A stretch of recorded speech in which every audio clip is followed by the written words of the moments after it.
I've been asked to make this video in support for the Council of Ex-Muslims. I support them for many reasons, one of which being that I believe all human beings should be free to enter or leave a religion without indoctrination, pressure, intimidation or violence. Here is the story of how I became interested in Islam. I was raised by an agnostic and an atheist. Between the ages of 7 and 11, I was made to attend Christian morning assemblies at school. I never realised how much of an effect that had on my life until years later I was being taught comparative religion at about the age of 13 and caught myself thinking, the claims in all of these religions are all so stupid, except of course Christianity. Later in life I wanted God, so I started to read the Bible. I didn't make it past the Old Testament. According to this book, God was something that I would never want a relationship with, so for me the Bible was obviously wrong. Jesus never said the Old Testament is a load of rubbish, so Jesus was ruled out along with all the others. I spent many years believing in a God with no religion. I used to believe that God guided my whole life. One day an adult education catalogue fell through my door, and I felt overwhelmingly compelled to learn something new. I opened it to a random page and read the first subject I laid my eyes on: Arabic. I saw this as God's confirmation that I should pursue my recent curiosity about Islam. So I started my Arabic lessons. I continued to talk to God many times every day. He was like my best friend. My wife got pregnant and we were very excited. Soon after we started to experience complications. It was touch and go for a while, but a scan revealed a heartbeat, so I thanked my best friend God for looking after our baby. Then our baby died. I was lost. Surely God could have stopped this. Was my request unreasonable? Did I hate God? No. I didn't even blame God, but I needed answers. So I prayed to God even more, for hours at a time. And then it happened. God started to answer me. I knew the difference between random thoughts and God because the words of God washed over me with a warm, loving feeling. This felt different. God explained to me why my baby had to die, and it made perfect sense, which was not surprising since it was God that told me directly. God then went on to tell me about the creation of the universe, even revealing some information using Arabic I had not yet learned, so that I could be sure I was really being spoken to by God. One day a friend at my children's school was talking to me, and I let slip that I was learning Arabic. She is a British convert to Islam and was very happy about it. She mentioned miracles in the Qur'an and told me a few. This was exactly what I would expect God to do. Rather than having to appear to us every few hundred years to prove to us its own existence, it would write a book, but it would also make sure that this book stood out by being absolutely perfect, without error, and containing information which no person could possibly have known at the time. As I read about these miracles, I was very impressed. By this time I was praying around 10 times a day or more. I didn't eat pork, I didn't drink or smoke, I didn't gamble. I called God Allah. I prostrated towards Mecca to pray to Allah and voiced the words Allahu Akbar as I did so. I started to grow my beard to be just how God had intended. I'd even had a long discussion with my amazingly understanding wife, who had agreed she would wear a headscarf if I decided to take the final step and become a Muslim. And so I was finally ready to read the Qur'an. I was blown away. I was absolutely amazed that people could read the same words that I was reading and think they were beautiful, perfect, and even miraculous. I kept seeing things which suggested that the Qur'an was written by a 7th century man with an incorrect understanding of the universe.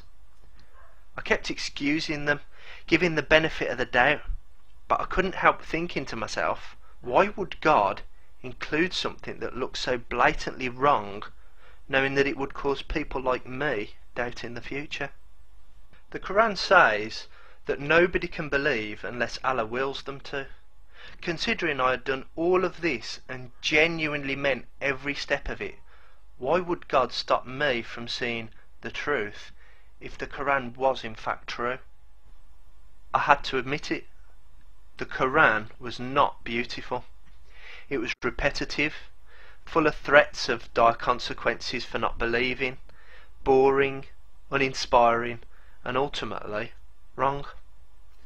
I stopped reading it partway through and decided to research every Qur'an miracle claim I could find. I researched each claim in great detail, looking for predated historical accounts of that information already being known, whether somewhere else in the Qur'an ruled out the miracle claim, and so on. Every claim I found was easily explained. Not one was a miracle. In every case, it was clear that the person making the claim should know that their claim is unfounded, and yet they were still claiming miracles. It wasn't only Muslims that were lying to me though. When later looking at typically Christian websites which presented evidence of errors in the Qur'an, I found that many of these sites also made claims that simply weren't true. I was being lied to by both sides. I eventually read 3 different English translations of the Qur'an from cover to cover. By this time, I neither wanted the Qur'an to be true, nor did I want it to be false. All I wanted was to know the truth. It's only when you care for the truth without having a preference for what the truth should look like that you can actually say you're being open-minded. After reading all the way through, I was more convinced than ever that this book was not written by a perfect all-knowing being.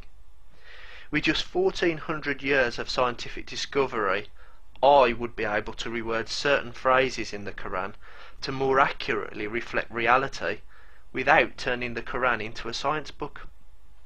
How can a mere human like me possibly outclass the creator of the universe? That would be impossible. The idea that God would make a book that stood out from the rest was firmly implanted in me now, and yet there was nothing to differentiate the Qur'an from any other religious claims I'd ever seen. It was yet another appeal to believe without evidence because that's what God loves most, whilst ignoring the fact that this is exactly what every follower of every other wrong religion also does. If you should believe without evidence, where do you start? More importantly, where do you stop? I don't reject Islam because I hate it. I reject it because despite wanting it to be true, I couldn't convince myself that it was. I don't hate Muslims. In fact, I don't hate anyone in the world. If you are a Muslim hater watching this, I think you're being irrational. There is no single Islam, just as there is no single Christianity. Stop telling Muslims what they believe and try asking them instead. Your neighbour's grandmother is really not trying to take over the world. I have changed from a person who believes without evidence to someone who requires claims to be justified. I used to be in a mentally dark place, but Islam has guided me to the right path and helped me to see the light. I read science books these days. So it's been quite an emotional journey for me really, as you can see. I've gone from not thinking about the universe to being a deist. Then I became a wannabe Muslim. From there I progressed to believing that God was talking to me and that he had a special mission for me to spread love throughout the world, and I was his messenger and I was going to bring peace. And then ultimately I ended up becoming an atheist. One of the things that I learnt during this journey is that it's very easy to believe things because you want them to be true. What you've got to accept is that you're not so important that your desires shape reality. In fact, it's reality that shapes your desires.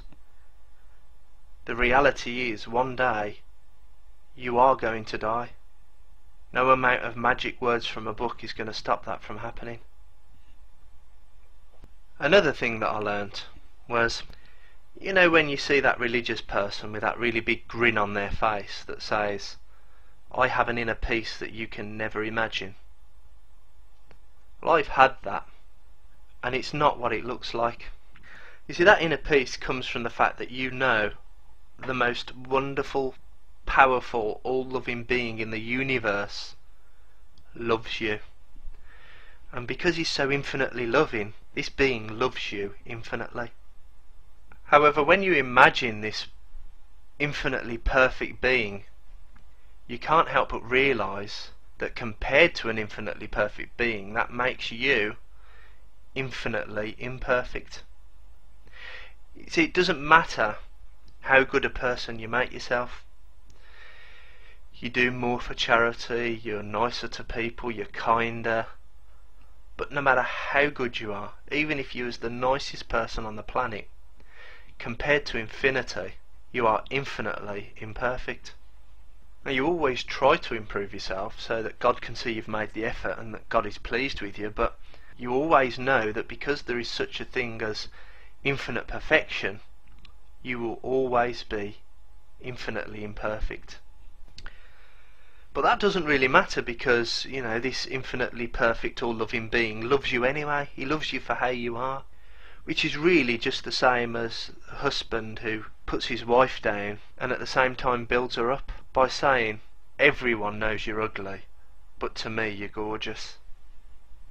So at the same time as being your source of all happiness, God is actually the source of your misery. You feel that without God's love you'll be absolutely lost and worthless. It's not actually the case that without God you are nothing. It's more a case that without God you are no longer nothing. Suddenly all of your imperfections, they're not infinitely imperfect anymore. They're average. I'm averagely imperfect. Admitting that I only believed in God because I wanted God to be true allowed me to stop wanting it to be true. Because what I want is irrelevant to reality. And accepting that there is no evidence for God, and certainly no evidence that anyone knows what such a God would want, allowed me to suddenly feel that I didn't have to compare myself to an infinitely perfect being. I was just me. I was just a human that was born, will live, and will die.